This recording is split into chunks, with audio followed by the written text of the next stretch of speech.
Hi everybody, I'm Bryan Mudd, a fan of South Plains politics. Here's your talking points for this week. If you're one of the top cotton genetic researchers in the world and people are willing to pay you handsomely to work here, why wouldn't you want to come to Lubbock? That researcher is on the way, but it took the governor to get him here. And didn't we just talk about the need for more school counselors, social workers, and folks trained to help at-risk young people and others? Many of those workers are ready to help, so why is the state keeping them from those jobs? From the studios of KMAC Television in Lubbock, your local election headquarters. This is Talking Points with Bryan Mudd, brought to you by Capital Mortgage Services. And thanks for joining us, everybody. Also this week, crazy from the heat. The general election isn't until November, and it's already looking like a summer of bizarre politics. For example, the Senate race here in Texas, where Beto O'Rourke has been forced to defend his Hispanic heritage and his mother lately. And Ted Cruz has agreed to a pickup basketball game with talk show host Jimmy Kimmel while wearing what Kimmel calls the shortest shorts possible. And before I load you up with that visual, Cruz claims he won't wear them, but KMAC's Anna Warnicki tackles more pressing issues in Washington. In 6 months, Texas voters will head to the polls, which means candidates have only 6 months to woo voters. And I want to be able to serve you. El Paso Democratic Congressman Beto O'Rourke is running against Senator Ted Cruz for his seat in the U.S. Senate. O'Rourke's campaign goal is to meet as many Texans as possible before November. It's really simple. We're going to every single community in Texas, all 254 counties, to listen to and understand the people that we want to represent. But while O'Rourke hits the road in Texas, his opponent Ted Cruz will be here in Washington. That's because Senate Majority Leader Mitch McConnell canceled most of the summer recess to give senators more time to address what he calls a backlog of work. There's a political cost to doing this. There's a downside. Cruz admits he's missing out on critical campaign time. I'm going to have to be in Washington doing my job. That means the grassroots are going to have to step up and lead even more on the ground. According to a new Quinnipiac University poll, Ted Cruz has an 11 percentage point lead over Beto O'Rourke. Those opportunities I have to go back to Texas and be with the people that I want to serve and represent going forward are what I live for. The Senate will be able to spend the first week of August in their states before returning back to Washington for session. House members will have the entire month of August at home. In Washington, I'm Anna Warnicki. All right, Anna, thank you. And no doubt Mr. Cruz will take a break from D.C. to speak to the Texas Republican Party convention this week.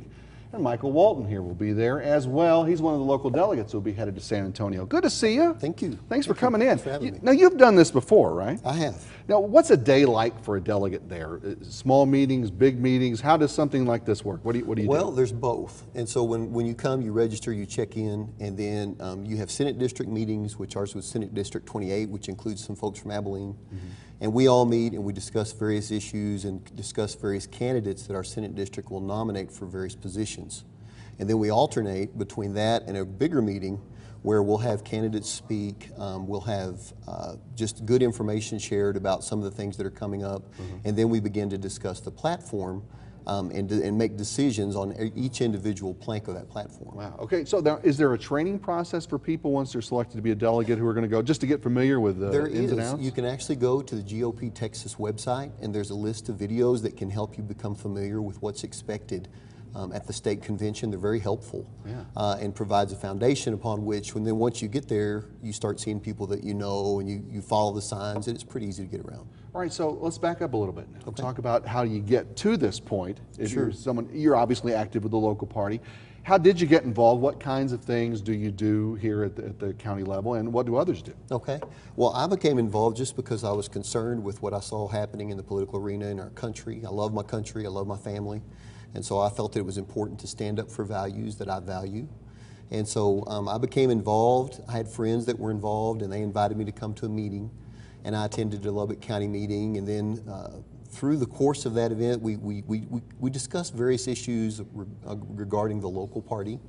And then once we get to a place where you begin to build relationships, you can consider things like running for precinct chair, things like that, which there's typically some slots available for people that are interested in that. But you come and you get involved and you get to know people. You walk for some candidates that you believe in. And that kind of opens the door. And so really it's an easy thing to get involved in. And it just seems like a big deal, but the truth of the matter is I'm just a regular person, and I love my country, and I want to be involved. And so I just stepped up to the plate and said, hey, I want to go to these meetings. Yeah, and so then take me through the process then, once you get to in there and know people, of being chosen as a delegate. Okay, well, the way it works is we first have a precinct convention at the start of each election year, which for us this year it was in March.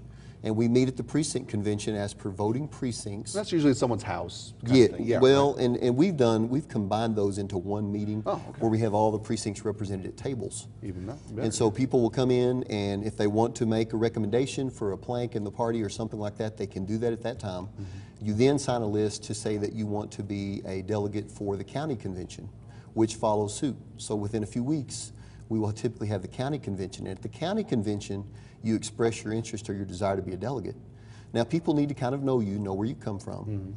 Mm-hmm. But there's people who might interview you, question you about that. And there's typically a lot of spots that are available. People just need to kind of step up to the plate and say, hey, I'm interested in going. So my first 2 times that I went as an alternate. And that was the understanding that I could go in, and if there weren't enough delegates, I could step in as a delegate. And each time I was able to step in as a delegate. Well, this time I went in as a delegate. And so this will be my 3rd time around, but I'm looking forward to it. Wow. Now, you mentioned the platforms earlier. Lubbock County has its own platform and ideas. Yes, it does. Is there work done to sort of lobby state leaders to get them to include some more of the ideas that you and other folks feel like are important here? There's always lobbying done in the political arena, but most of the people that make up the committees, that make up planks, are just average active voters and people that are involved in their local communities. And so they put together committees. The people who are the delegates can make recommendations. The platform committee discusses those recommendations. They present those platforms to the body of delegates, and then delegates can amend each and every one of them. So it can be quite a long, drawn-out process. Wow. Now, you've gone before, you said. You Yes. probably heard a lot of speakers down there. Yes. Who's a good speech maker that you want to see again this time? I always enjoyed hearing Ted Cruz. He always does a great job speaking. Most of the people do a great job speaking. There's a few not as interested in listening to, but in general, the ones that are up there speaking are pretty well versed at it. All right, so I know there are now a lot of people saying, how do I start? Where do we start with this? The best thing to start, you can go to the Lubbock County Republican Party Facebook page. Of course, I identify with the Republican Party. The same would be true, I guess, for anyone interested to work on the Democratic side. You get involved, you find out when the meetings are. Express your interest to the chairman, say, hey, I'd like to be a part of this, and they'll extend an invitation to you, and you walk in the door and you just begin participating. Local Republican delegate Michael Walton, good luck, have a good time. Thank you so much. I want to hear more from you when you get back. Okay, I appreciate it. Let's do this week's poll question and see where people are on this. Would you be interested in doing some volunteer work to aid local political parties, whichever one it might be? Talk to us on our KMAC News Facebook page and on everythinglubbock.com. Just click on Talking Points and give us your opinion. Coming up, it was a potentially helpful week for local veterans who are having some problems with the VA system. And the primary election season is over in Lubbock County. Results could shape the local government, reshape it for a while to come. We'll talk about it with a guy who talks about it a lot with you. The one and only Chad Hasty is back next on Talking.